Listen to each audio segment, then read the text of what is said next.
Terima kasih Mas Riki. Assalamualaikum warahmatullahi wabarakatuh. Selamat sore. Yang saya hormati Ibu Menteri Pemberdayaan Perempuan dan Perlindungan Anak, Ibu Wakil Menteri PPPA, Bapak Ibu PPT Madya, staf khusus dan PPT Pratama, dan tentunya rekan-rekan media yang saya sayangi dan saya banggakan. Terima kasih sudah hadir pada acara sore ini, konferensi pers dalam rangka peringatan Hari Anak Nasional yang ke-41 tahun 2025. Menujunya Indonesia Emas 2045. Rekan-rekan media, pada sore ini tentu nanti Ibu Menteri berkenan untuk menyampaikan beberapa pointers terkait dengan peringatan Hari Anak Nasional yang ke-41 tahun 2025. Dan tentu nanti bisa ditambahkan juga oleh Pak Deputi pemenuhan hak anak sekaligus pelaksana tugas Deputi Perlindungan Khusus Anak sebagai Ketua Panitia HAN ke-41 tahun 2025. Mungkin itu pengawalan dari saya. Kami mohon perkenan Ibu Menteri. Mohon berkenan Ibu Menteri untuk menyampaikan pointers terkait dengan HAN 2025. Silakan Ibu. Terima kasih Bu Sesmen. Assalamualaikum warahmatullahi wabarakatuh. Selamat siang, salam sejahtera untuk kita semua. Shalom, Om Swastiastu, Namo Buddhaya, salam kebajikan, rahayu, salam sehat dan bahagia untuk kita semua. Yang saya hormati Ibu Wamen, Ibu Veronica Tan, Ibu Sesmen, kemudian Pak Deputi, Pak Pri, laki-laki satu-satunya. Ada Pak Indra, oh iya, ada Pak Indra. Di kami laki-laki minoritas hanya 30%, perempuannya 70%. Jadi sudah melewati batas kuota. Pertama, yang saya hormati juga, yang saya banggakan, kawan-kawan dari Fortapena, Forum Wartawan Peduli Perempuan dan Anak. Terima kasih pada hari ini kita bersilaturahmi untuk persiapan penyelenggaraan peringatan Hari Anak Nasional ke-41 yang jatuh pada tanggal 23 Juli 2025. Kehadiran rekan-rekan wartawan ini menempati peran yang sangat penting dan strategis karena sebagai pemberi informasi kepada masyarakat tentang kegiatan-kegiatan yang kami lakukan. Tema dari peringatan Hari HAN, Hari Anak Nasional tahun ini adalah Anak Hebat Indonesia Kuat Menuju Indonesia Emas 2045. Ini bukan hanya sekedar slogan, tetapi penegasan bahwa anak mempunyai peran yang sangat penting karena 2045 Indonesia memasuki usia 100 tahun dan sekarang anak-anak yang sekarang posisi sebagai anak tahun 2045 akan menjadi pemimpin bangsa Indonesia di tahun 2045. Oleh karena itu penguatan anak yang berkualitas, yang tangguh ini harus disiapkan sejak dini. Rekan-rekan wartawan, untuk Hari Anak Nasional tahun ini kami melakukan pendekatan yang berbeda. Kalau biasanya peringatan Hari Anak Nasional terpusat di satu provinsi atau kota, kemudian perwakilan dari anak-anak seluruh Indonesia akan datang di satu tempat dan bertemu dengan Bapak Presiden untuk membacakan suara anak Indonesia. Nah, pada tahun ini kami melakukan pendekatan yang berbeda, yang biasanya sentralistik, kami mencoba dengan pendekatan desentralistik, yaitu pelaksanaan Hari Anak Nasional ini dilaksanakan di seluruh sekolah seluruh Indonesia. Jadi tidak terpusat hanya di satu titik saja agar anak-anak Indonesia ini turut merasakan bahagianya di Hari Anak Nasional. Kami sudah berkolaborasi, bersinergi dengan berbagai kementerian lembaga untuk bersama-sama mensupport kegiatan Hari Anak Nasional ini. Dari data yang kami peroleh ada sekitar 430 kegiatan atau program yang didukung oleh seluruh kementerian lembaga. Jadi misalkan dari BKKBN melakukan apa, kemudian Kemendikdasmen, Kementerian Pariwisata dan sebagainya, dan juga dengan stakeholder terkait. Ibu Bapak sekalian, rekan-rekan wartawan, kolaborasi ini kami wujudkan dalam beberapa kegiatan. Yang pertama adalah kami ada namanya Jelajah Sapa. Jelajah Sapa ini kami hadir ke beberapa titik, yaitu ada di Lapas Tangerang, kemudian Sekolah Pemulung, Dinamika Bantar Gebang, kemudian LP di Matraman ya, DKI, dan yang terakhir kita ada di Pandeglang, di Panti Asuhan Pandeglang, itu tanggal 18. Jadi tanggal 17 besok Jelajah Sapa itu ada di 3 titik, kemudian tanggal 18 kami ada di Pandeglang. Kegiatan-kegiatan sebelumnya dari beberapa kabupaten kota sudah melaksanakan, seperti kemarin di Magelang tanggal berapa Ibu kita di Magelang? Tanggal 12. Tanggal 12 di Magelang menyelenggarakan Hari Anak Nasional, dan beberapa usulan kami kepada pemerintah daerah kota, salah satunya sudah diwujudkan di Kabupaten Magelang, di mana kami menganjurkan atau mengusulkan kepada pemerintah kota, kabupaten, dan provinsi dalam rangka Hari Anak. Yang pertama adalah diupayakan transportasi umum gratis untuk anak-anak sekolah di tanggal 23, syukur bisa seminggu atau seterusnya. Kemudian yang kedua adalah ada harga tiket spesial untuk anak-anak ketika berkunjung ke destinasi wisata atau museum dengan syarat tidak membawa gadget. Yang ketiga adalah kepada rumah makan atau resto-resto tertentu untuk memberikan harga spesial ketika mereka datang di dalam rangka peringatan Hari Anak ini, diberikan harga spesial dengan syarat datang bersama keluarga dan tanpa gadget. Ini beberapa hal yang kami usulkan di beberapa kabupaten kota. Untuk Magelang, karena kami memang hadir di sana, pada hari itu tanggal 12 seluruh anak se-Kabupaten Magelang masuk ke destinasi wisata Candi Borobudur diberikan secara free. Jadi bergantian, SMP ini masuk dari jam sekian sampai jam sekian, kemudian dari SD mana dan seluruhnya dari pagi sampai sore dengan berbagai aktivitas kesenian tradisional. Ibu Bapak sekalian, di peringatan Hari Anak Nasional 2045 ini kami lakukan juga ada Lokakarya, Forum Anak Nasional yang melakukan beberapa kegiatan. Salah satunya adalah memproses suara anak Indonesia untuk Bapak Presiden.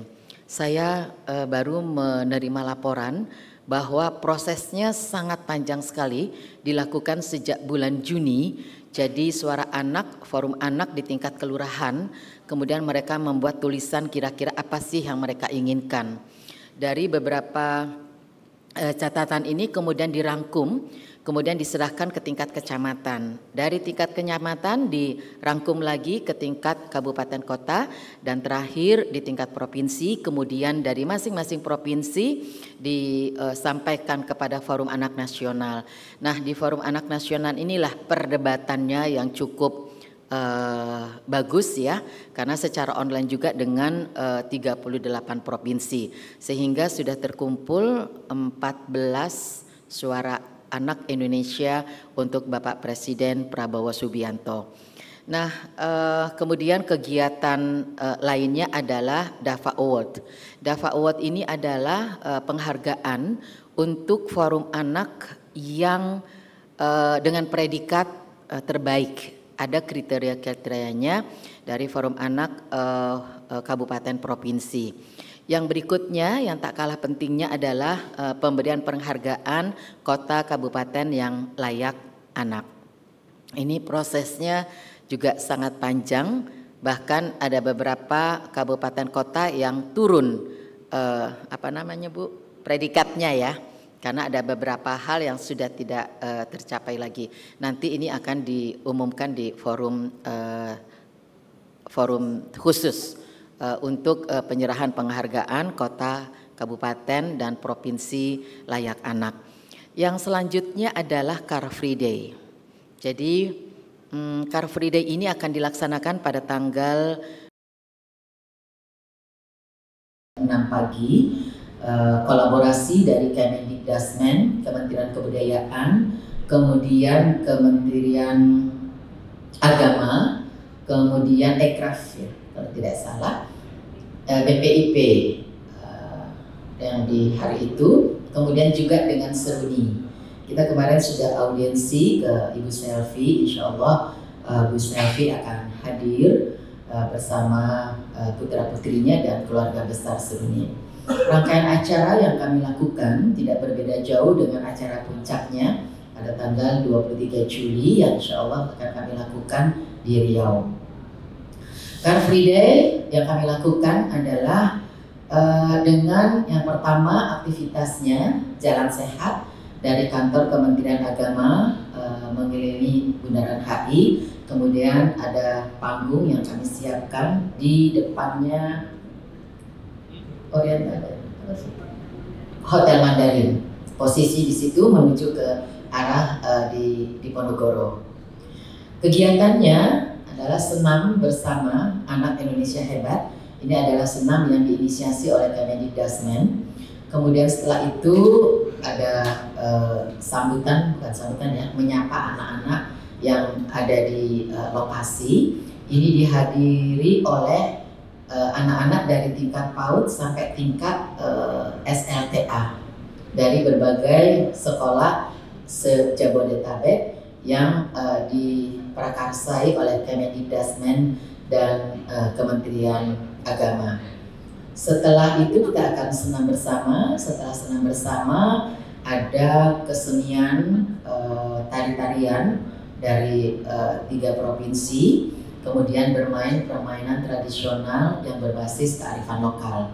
Jadi kemarin itu sempat pada saat kita sidang paripurna, kami menyampaikan ada waktu sedikit ngobrol dengan para menteri bahwa kita akan mengadakan Car Free Day. Salah satu agendanya adalah bermain bersama permainan tradisional. Kemudian bapak-bapak menteri ini usul, Bu, kalau bisa permainan tradisional yang zaman kita kecil gitu. Jadi nanti antar menteri mau bikin lomba sendiri dengan permainan tradisional. Kemudian kegiatan yang berikutnya adalah menyanyikan lagu-lagu nasional, lagu-lagu daerah, dan menampilkan kesenian tradisional. Yang keempat adalah dongeng atau bercerita tentang pahlawan nasional. Kenapa kita melakukan senam sehat anak Indonesia hebat? Karena indeks apa Pak Pri namanya? Indeks kebugaran anak dalam posisi yang kurang membahagiakan. Jadi senam ini salah satu upaya kita untuk menaikkan indeks kebugaran anak. Kemudian yang kedua, permainan tradisional. Kenapa ini yang menjadi salah satu kegiatannya? Karena berdasarkan hasil analisa internal kami, salah satu penyebab kekerasan yang dialami ataupun membedakan oleh anak-anak adalah satu, pola asuh, yang kedua adalah pengaruh gadget, yang ketiga adalah faktor lingkungan. Nah, salah satu solusi yang kami lakukan bagaimana anak-anak ini tidak terfokus kepada gadget, salah satunya adalah dengan permainan tradisional. Kami berharap dengan permainan tradisional ini bisa mengalihkan perhatian anak-anak, tidak lagi terlalu fokus waktu itu terlalu banyak kepada penggunaan gadget. Yang ketiga, ketika kita datang ke beberapa daerah, ada anak-anak gitu ya, kemudian saya tanya untuk menyanyikan lagu Halo Halo Bandung, ternyata banyak yang tidak hafal. apalagi lagu Berkibarlah Benderaku. Maka salah satu inisiasi dari kami adalah selama peringatan Hari Anak Nasional ini berjalan, lagu-lagu nasional, lagu-lagu daerah akan kita kumandangkan bersama-sama. Yang berikutnya adalah dongeng atau cerita tentang pahlawan di daerahnya masing-masing. Kenapa kami datang ke beberapa perguruan tinggi, ketika kita tanya, siapa sih idola kalian? Jawabnya adalah idolanya dari Jepang, dari Korea. Mereka tidak punya idola pahlawan-pahlawan kita, tokoh-tokoh nasional kita. Nah, oleh karena itu, kami berharap dengan pelaksanaan Hari Anak Nasional yang dilaksanakan oleh seluruh sekolah di seluruh Indonesia dengan berbasis permainan tradisional, kesenian tradisional, lagu-lagu daerah, lagu-lagu nasional, dan dongeng atau cerita tentang pahlawan di daerah masing-masing ini menguatkan kembali karakter anak Indonesia yang berbasis kepada kearifan lokal, kebudayaan lokal untuk lebih mencintai negerinya sendiri, Indonesia. Sedangkan acara puncaknya kami melakukan di Riau pada tanggal 23 Juli 2025. Agendanya sama ya, di sekolah. Pagi kami akan hadir di satu sekolah, tapi peringatan hari puncaknya ada di ruang hijau di Kabupaten Indragiri Hulu. Kegiatannya sama seperti itu juga, dan ada tambahan cek kesehatan gratis. Kami sedang mengupayakan di tanggal 23 itu selain permainan tradisional juga ada pemeriksaan kesehatan gratis untuk anak-anak sekolah.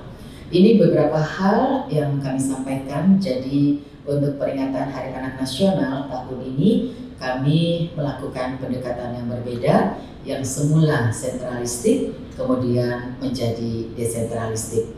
Itu beberapa hal yang bisa kami sampaikan. Mungkin Bu Wamen menambahkan beberapa hal. Kami persilahkan kepada Bu Wamen. Halo, Assalamualaikum warahmatullahi wabarakatuh. Salam sejahtera buat kita semua. Terima kasih Bu Menteri, dan ini mungkin menambahkan sebenarnya acara kegiatan Hari Anak Nasional ini sebagai karena hari puncak ya. Jadi ini meningkatkan awareness aja kepada anak-anak kita semua dan juga kepada orang tua. Karena sebenarnya ini berkaitan erat dengan seluruh program Quick Win-nya Pak Presiden juga, dari program generasi emas bebas stunting, dari MBG-nya, terus bagaimana dari kita itu mendidik anak-anak kita, orang tua yang ibu yang hamil sampai pasca melahirkan, dan juga pendidikan inklusif, sekolah rakyat, tidak ada anak yang tertinggal. Itu juga salah satu program dari Pak Presiden dan Pak Wapres. Dan juga anak terlindung menuju Indonesia Emas yang stop hentikan kekerasan, dan ini ada di Sapa 129 kita, yang Sapa 129 bagaimana meningkatkan resilience terhadap anak-anak kita dari kekerasan. Nah, itu juga part dari kampanyenya kita. Dan stop perkawinan anak, wujudkan impian anak Indonesia. Jadi bahwa pernikahan yang diakui itu sebenarnya umur 19 tahun, sehingga kita mengkampanyekan sebenarnya bagaimanapun anak-anak di bawah 19 tahun, baik itu ada budaya, adat di daerah itu adalah perkawinan yang tidak sah, dan bagaimana kita mengkampanyekan sebenarnya supaya anak-anak kita pintar, anak-anak kita punya kesempatan yang sama, anak-anak kita bisa sekolah dan tidak terpengaruh dengan budaya-budaya yang ada, karena pernikahan dini inilah yang penyebab permasalahan karena kurang dewasanya, sehingga mereka memiliki keluarga yang baru, dan problem-problem kekerasan yang terjadi akibat ketidakdewasaan itu menjadi kampanye kita juga di Hari Anak Nasional. Dan seperti yang sudah ada di Komdigi, PP Tunas berapa? 17 yang 2024-25.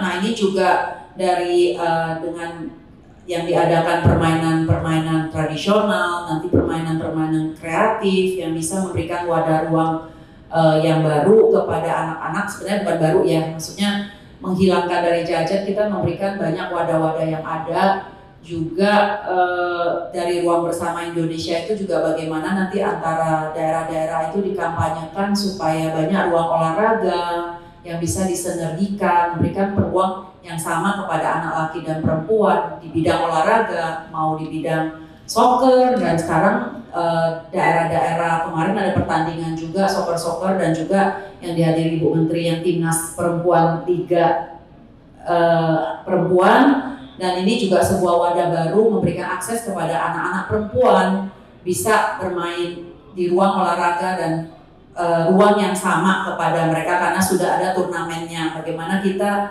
menjangkau, mengkampanyekan itu di setiap daerah, memberikan turnamen-turnamen yang ada karena ada prestasi yang dicapai buat anak laki dan juga anak perempuan.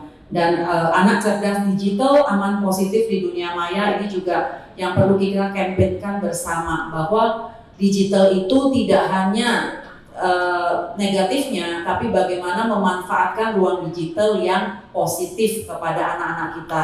Jadi 5 hal ini sinkron dengan Anak Indonesia Kuat, Anak Generasi Emas 2045, dengan mengkampanyekan ini bersama di Hari Anak Nasional ini. Mungkin ini dari saya, terima kasih.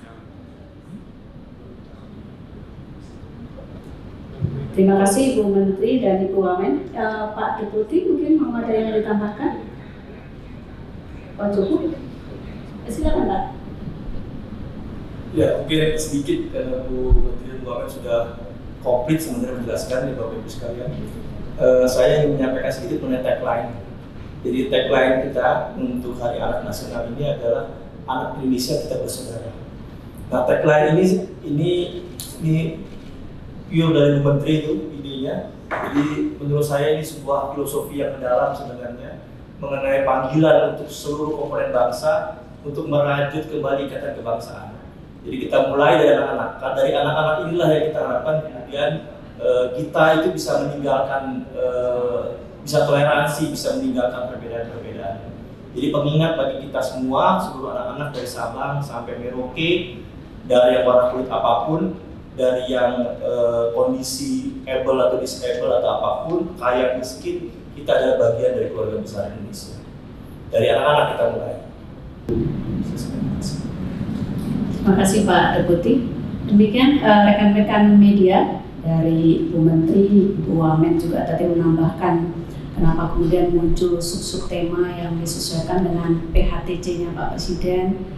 Kemudian dari Pak Deputi menegaskan terkait dengan tagline dan hashtag-nya untuk Hari Anak Nasional yang ke-41 tahun 2025 ini. Silakan saya buka sesi pertama untuk 3 penanya.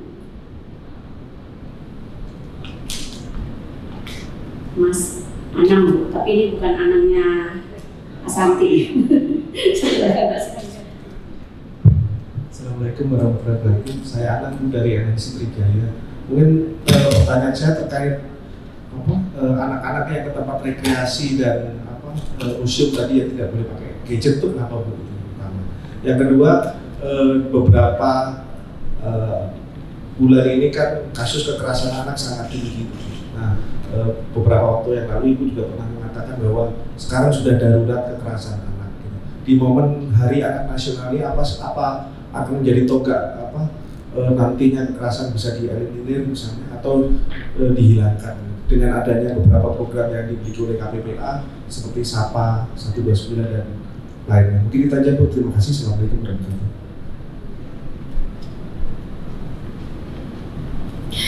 Iya, kalau tadi kenapa kita usulkan menyarankan kepada pemerintah kabupaten kota dan provinsi untuk memberikan harga istimewa dalam rangka Hari Anak.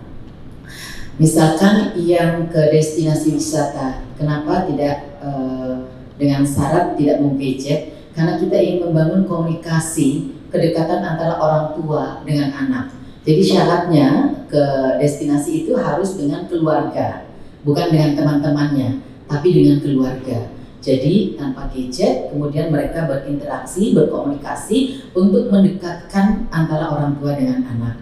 Begitu juga dengan di resto atau rumah makan. kita sering menyaksikan keluarga, kalau kita lihat di mall-mall gitu ya, setelah makan mereka tuh sibuk, jangan setelah makan, saat makan juga mereka udah sibuk dengan gadgetnya masing-masing.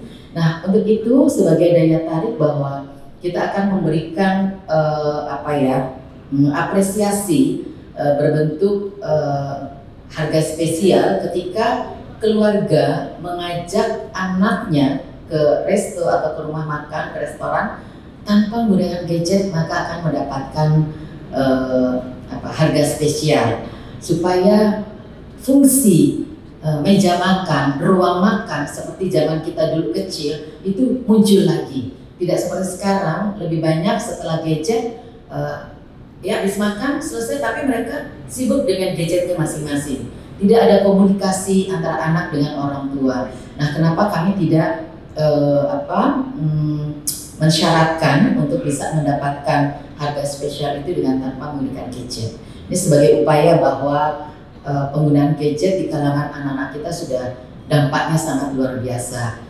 Walaupun sebetulnya banyak manfaat yang kita dapat dari penggunaan gadget. Kemudian dengan semakin tingginya angka kekerasan terhadap perempuan dan juga khususnya anak ya, kita menyampaikan memang ini sudah darurat kekerasan karena berdasarkan hasil survei yang kami lakukan, survei nasional pengalaman hidup anak dan remaja tahun 2024, 1 dari 2 anak Indonesia pernah mengalami kekerasan, dan kekerasan yang paling banyak adalah kekerasan yang tertinggi adalah kekerasan emosional. Nah, untuk itu kami sudah melakukan berbagai upaya dengan dinas, UPTD dan lain sebagainya. Maka kemarin kami berkoordinasi salah satunya dengan Menko PMK, Kemenko PMK, kemudian diinisiasi oleh Pak Menko untuk kita berproses bersama untuk melahirkan impres tentang gerakan nasional anti kekerasan terhadap perempuan dan anak. Kemarin sudah dimulai dengan beberapa kementerian lembaga, kemudian dilanjut rapat tingkat menteri di kantor PMK. Sekarang sedang kami fokuskan masukan-masukan dari berbagai kementerian lembaga. Kemudian nanti langkah selanjutnya rencana aksi nasional untuk realisasi dari impres tentang gerakan nasional anti kekerasan terhadap perempuan dan anak. Ini sebagai upaya yang kami lakukan agar ini menjadi keprihatinan kita bersama, kesadaran kita bersama bahwa kekerasan terhadap anak-anak ini sudah dalam posisi darurat. Dan dalam rangkaian Hari Anak Nasional, kalau Bapak dan Ibu pernah tahu, 4 bulan yang lalu sebenarnya dari Kementerian PPPA sudah bekerja sama dengan BCA dan juga dengan Peradi dan juga dengan Polri. Jadi ini adalah dalam pengembangan SAPA 129. Jadi dalam rangkaian ini, bulan Hari Anak Nasional ini juga akan di launching integrasi SAPA 129 yang pelaporannya. Nah, sekarang ini kan pelaporan itu sebenarnya masih dalam bentuk manual, dan artinya tuh pelaporan dari daerah terus harus telepon manual, terus kita harus turun manual, dan sedang di pengembangan ini akan ada real time. Jadi ini akan menunjukkan sebuah fakta bahwa bagaimana pelaporan real time, dan dari gerakan Polri juga berani speak up untuk kepada para korban terkena kekerasan sudah ada.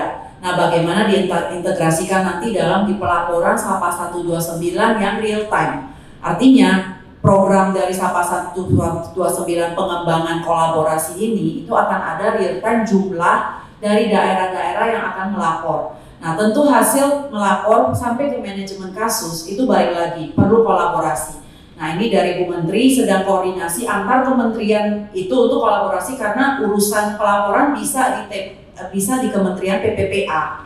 Tapi ketika sudah manajemen kasus, itu akan engage dengan Polri, akan engage dengan hukum, akan engage dengan jaksa, dan juga akan engage dengan hukum, Komdigi dan semua. Dan ini perlu waktu juga untuk bagaimana mensinergikan ini semua. Tapi minimal dari Sapa 129, dari pelaporan daerah melalui UPTD daerah kita, ini akan di-launching untuk integrasinya. Supaya pelaporan tidak 2 kali di-input, tapi mereka bisa langsung melapor real time. Nah, ini menjadi PR yang sedang kita kembangkan juga dan juga akan di-launching bersamaan dengan Hari Anak Nasional.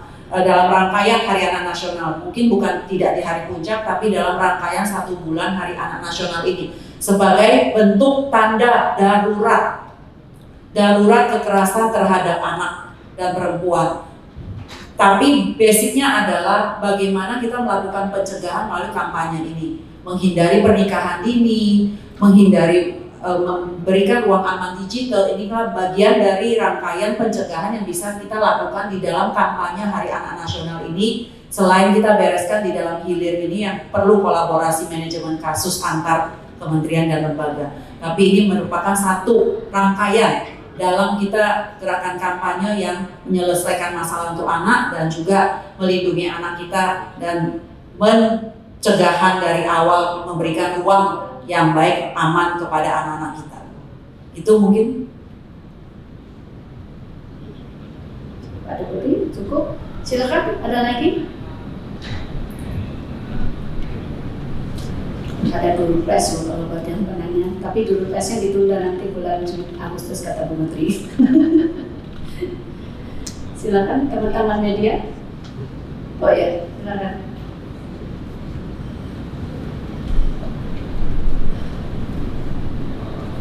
Assalamualaikum, selamat siang Bu Menteri dan Bu Wamen.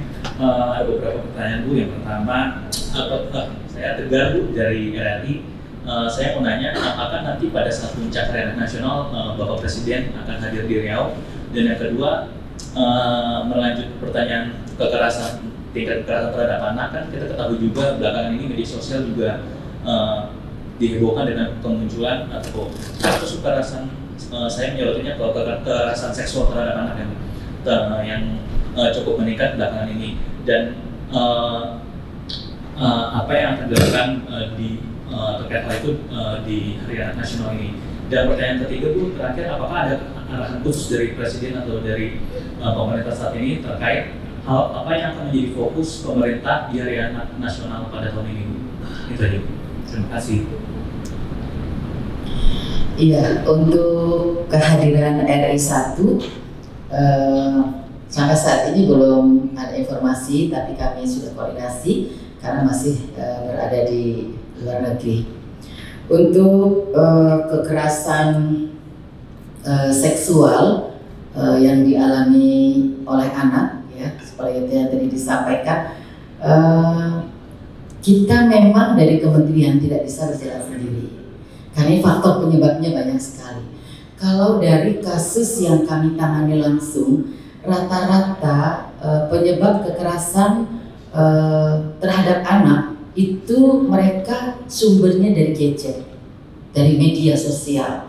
Ini rata-rata ya, jadi kayak kekerasan seksual, dia nonton bersama teman-temannya bareng-bareng, anak usia 14-16 tahun, lagi masa puber, rasa ingin tahunya tinggi, rasa coba-cobanya tinggi, begitu selesai nonton dia praktekkan gitu.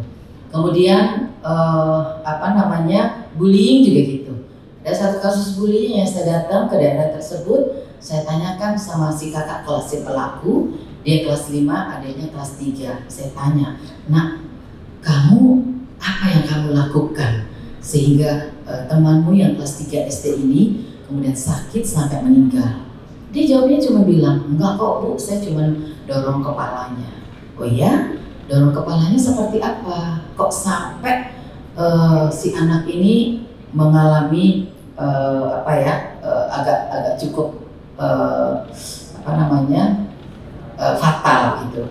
Terus saya minta dia cerita.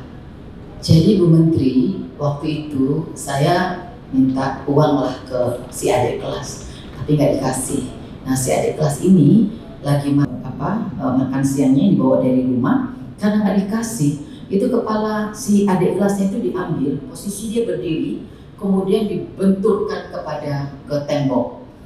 Nampaknya ini nggak sekali gitu ya, karena si anak ini sempat dibawa ke rumah sakit gitu. terus tapi tidak tertolong. Kemudian saya tanya, emang kamu belajar dari mana, mulai dari mana? Ternyata apa tuh Smackdown ya? Apa sih yang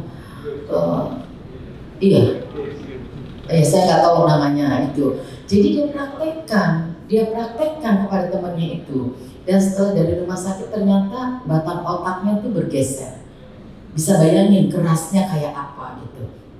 Nah, ini lagi-lagi dari gadget sumbernya. Jadi maka gadget ini menjadi perhatian kita bersama. Kita sedang berupaya, beberapa negara sudah bisa membatasi penggunaan gadget. Nah, kita ini lagi proses, mudah-mudahan kita bisa mengeluarkan regulasi bagaimana bisa menjaga anak-anak kita dari faktor atau dampak negatif dari penggunaan gadget. Ya, ini lagi proses, mudah-mudahan karena sekarang ini dampaknya luar biasa, dan analisa internal kami tadi sangat berkolerasi dengan pemeriksaan kesehatan gratis. Saya datang ke sebuah puskesmas, ada dua hal yang menguatkan bahwa gadget ini pengaruhnya luar biasa terhadap anak-anak kita. Yang pertama adalah di Polimata, hampir semua yang cek kesehatan gratis mengalami masalah dalam penglihatan. Karena ternyata di hasil survei itu minimal 7 jam orang Indonesia menggunakan gadget. Yang kedua, ini sangat pas sekali dengan apa yang disampaikan oleh guru-guru PAUD, bahwa anak-anak balita itu mengalami kelambanan bicara.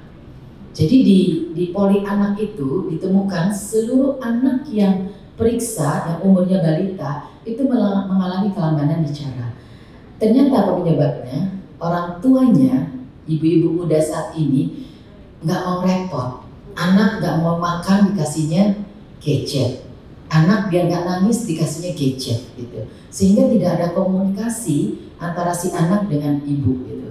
Nah, ini salah satu faktor penyebab kenapa kekerasan banyak terjadi, jadi sumbernya dari gadget. Mudah-mudahan kita bisa mewujudkan itu untuk membatasi penggunaan gadget. Kalau HP mungkin yang tidak terkoneksi dengan internet masih aman, tapi kalau sudah terkoneksi dengan internet, ini yang agak berbahaya dalam tanda petik untuk anak-anak kita. Di satu sisi ini sangat bermanfaat.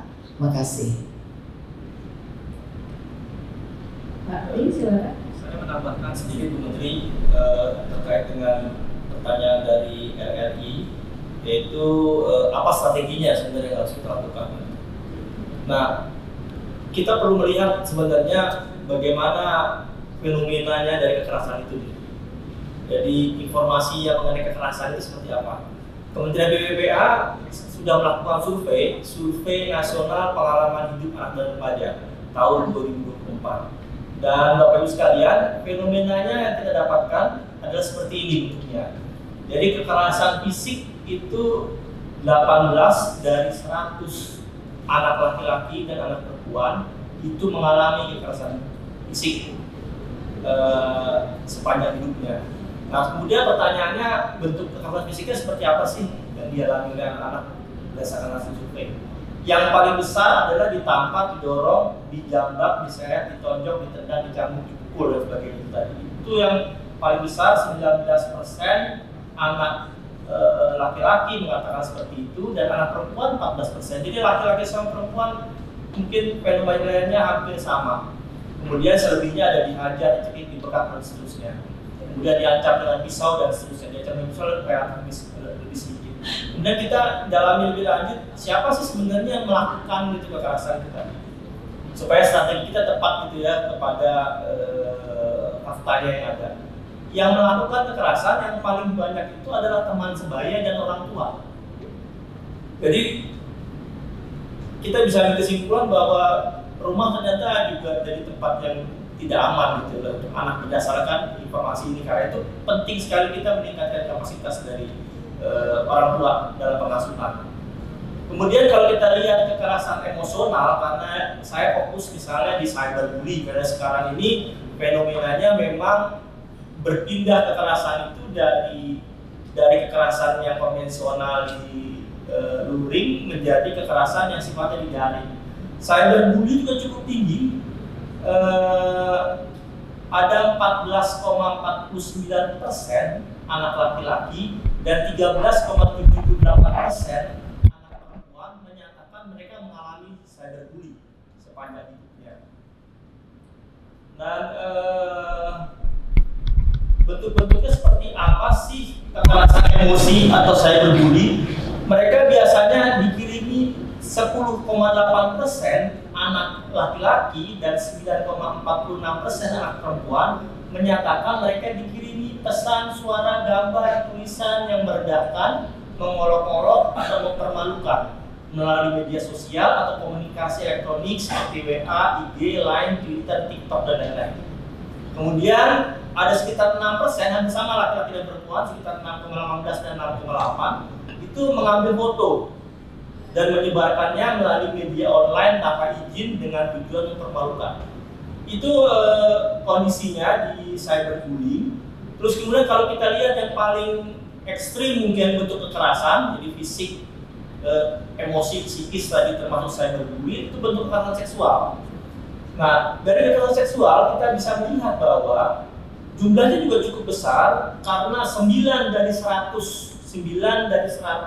anak laki-laki maupun anak perempuan dia mengalami salah satu bentuk kekerasan atau lebih sepanjang hidupnya. Nah, kemudian kalau kita melihat bagaimana bentuk-bentuk kekerasan seksual yang itu dialami oleh anak-anak kita, itu biasanya bentuknya dipaksa melakukan kegiatan seksual, dipaksa terlibat dalam foto, video, kegiatan seksual, kemudian diminta untuk mengirim teks, gambar, foto. Paling banyak itu dipaksa menyaksikan. Itu hampir 3,64% dan 2,65% untuk anak. Yang pertama itu anak laki-laki, yang kedua anak perempuan. Jadi anak laki-laki dan anak perempuan punya potensi yang sama untuk menjadi korban daripada bentuk-bentuk kekerasan seksual. Kemudian kita mau melihat lebih dalam, misalnya untuk bagaimana strategi mencegah, maka pelaku kekerasan itu yang paling tinggi adalah pasangan atau pacar. Dan kemudian yang kedua adalah keluarga. Kembali lagi bahwa ternyata memang orang-orang terdekat yang seharusnya sebenarnya mereka itu mengasuh anak. Akses layanan, ya dia bentuk kekerasannya tinggi, tapi akses layanannya itu pada anak usia 13-17 tahun hanya 0,52% pada anak laki-laki dan 4,35% pada anak perempuan yang mengakses layanan. Selebihnya silent mereka berarti. Karena itulah kemudian ini jadi potensi berbahaya itu tadi terkait bagaimana prevalensi terjadi kekerasan baik secara fisik, emosi maupun secara seksual. Saya kira demikian tambahan dari kami. Terima kasih Pak Deputi tambahannya. Silakan teman-teman, ada yang ya silakan.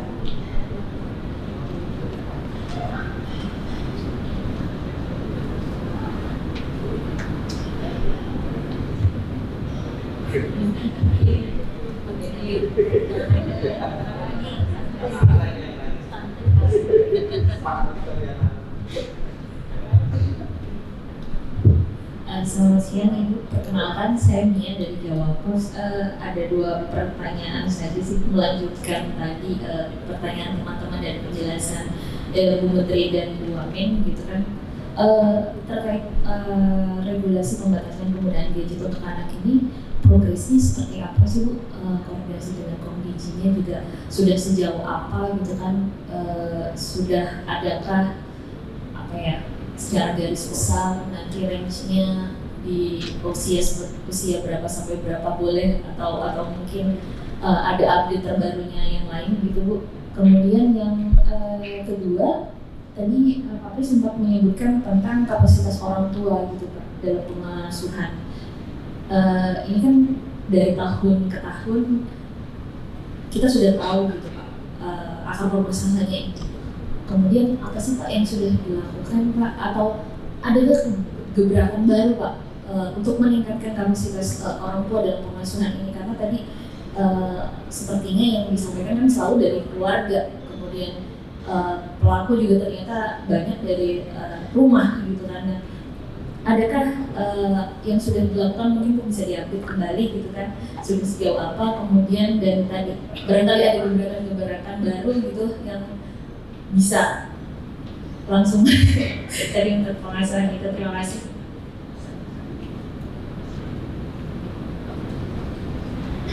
Terima kasih Mbak Mia dari Jawa Pos. Untuk regulasi ini kita memang baru mulai. Kemarin sudah pertemuan diawali antara Komdigi, kemudian Kemdikbudrismen, sama siapa lagi ya? Kementerian Agama, ya, BKKBN, ya. Jadi ini masih proses karena memang tidak mudah untuk bisa melahirkan peraturan ini gitu. Jadi mudah-mudahan dalam waktu dekat kita bisa segera menginformasikan. Kemudian masalah kapasitas orang tua. Sekali lagi memang kalau kita lihat ini sumbernya adalah di keluarga. Kekerasan terhadap anak, terhadap perempuan, itu sumber masalahnya ada di keluarga. Tetapi keluarga juga sebagai sumber solusi. Keluarga sebagai sumber solusi, karena sebetulnya keluarga lah yang bisa membentengi anak-anak kita. Jadi memang sumber membimbing dan mengasuh anak-anaknya, kemudian sehingga anak-anaknya dengan pergaulan yang mungkin tidak bisa didampingi gitu ya, dan pengaruh gadget juga, tetapi sebetulnya keluarga juga yang menjadi sumber untuk solusi. Ini harus kolaborasi dengan berbagai kementerian, lembaga, dan stakeholder. Salah satu misalkan dari BKKBN, ini hasil ngobrol-ngobrol kita dengan beberapa kementerian bahwa peran ayah ini sekarang semakin kecil untuk mengasuh anak-anaknya. Maka BKKBN ini menginisiasi gerakan ayah mengantar anak ke sekolah di hari pertama sekolah. Sebetulnya sih bukan hanya di hari pertama aja ya, syukur hari-hari selanjutnya. Mungkin teman-teman rekan-rekan wartawan sebagai seorang ayah juga merasakan lah waktu bersama dengan anak-anak ini kan sangat minim sekali. Nah, bagaimana peran-peran ini bisa dikoordinasikan bersama antar kementerian lembaga. Jadi memang keluarga ini punya peran penting dalam menyelesaikan persoalan-persoalan. Kita nggak bisa sendiri, jadi memang harus bersama-sama bergandengan tangan dengan Kementerian Kesehatan, dengan Kemdikbudrismen, gitu ya, Kementerian Agama. Terutama pondasi yang paling penting adalah pondasi agama dalam keluarga, dalam penanaman akhlakul karimah dan budi pekerti. Ini yang nampaknya sudah mulai mengikis di anak-anak kita. Jadi budi pekerti, sopan santun, akhlakul karimah ini seolah-olah tidak menjadi prioritas lagi. Orang tua lebih terobsesi kepada prestasi. Jadi orang tua itu bangga kalau anaknya prestasinya A, B, C, D, E gitu. Tetapi sudah tidak menjadi fokus lagi tentang basic agama, penanaman nilai-nilai agama, akhlakul karimah dan budi pekerti.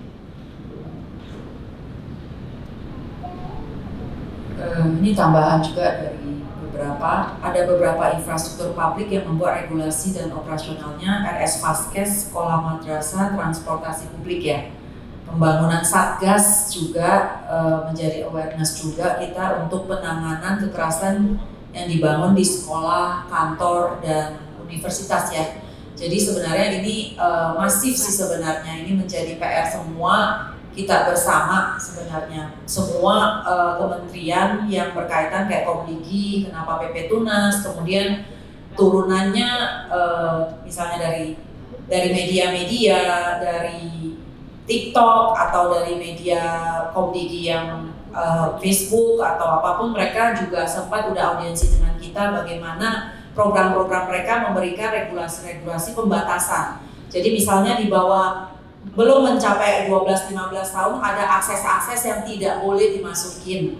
Jadi ini juga ada kolaborasi dengan kementerian karena kita sudah bertemu dengan beberapa media sosial yang melakukan program pembatasan through dari programnya PP Tunas ini. Tapi tentu untuk programnya dari turunan dari PP Tunas, yang penting semua kita mempunyai perspektif yang sama bahwa anak-anak kita ini dalam posisi darurat akses media yang tidak terbatas, karena permasalahannya juga orang tua juga kena distraction sebenarnya dengan permasalahan media. Nah ini yang bagaimana sebenarnya sistem antar kementerian dan juga NGO sudah melakukan kolaborasi untuk melakukan pembatasan di masing-masing stakeholder, dan dari kita tentu satgasnya dipastikan di sekolah, memastikan sekolah-sekolah punya satgas penanganan terhadap kekerasan, apalagi bullying yang menjadi marak ya. Mungkin dari Pak Pri juga ada tambahan. Ya, terima kasih, izin Bu Menteri, ada mungkin tadi pertanyaan Mbak Mia dari Jawa Pos, apa sih sebenarnya bentuk konkretnya gitu ya Mbak Mia? Apa sih bentuk konkretnya gitu kan ya Mbak Mia ya? Bedanya dengan yang kemarin-kemarin sebenarnya strateginya. Jadi atas kepimpinan Bu Menteri, maka kemudian beberapa hari yang lalu kita menyepakati adanya menyusun mengenai gerakan nasional anti kekerasan terhadap perempuan dan anak.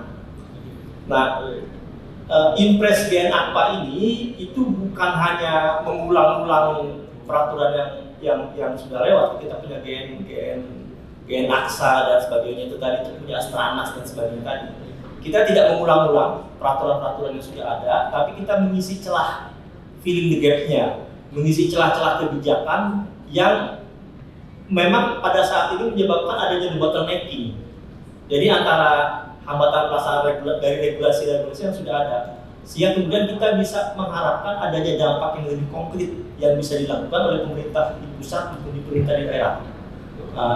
Itu sebenarnya yang menjadi masalah, karena kita sudah banyak sekali peraturan sebenarnya yang mengatur tentang penurunan kekerasan terhadap perempuan dan anak.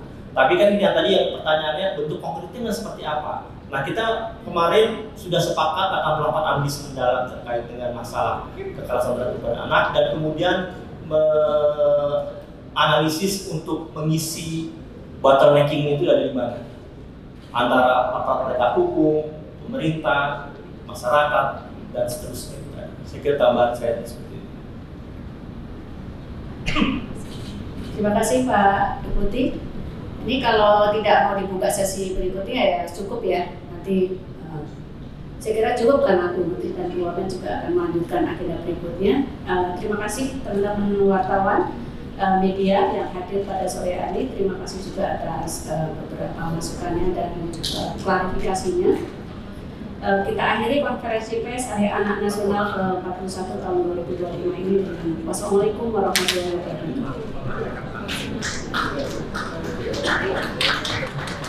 Terima kasih. Demikian acara konferensi pers dalam rangka Hari Anak Nasional ke-41 tahun 2025 selesai. Terima kasih Bapak dan Ibu atas kehadirannya. Kami akhiri. Wassalamualaikum warahmatullahi wabarakatuh.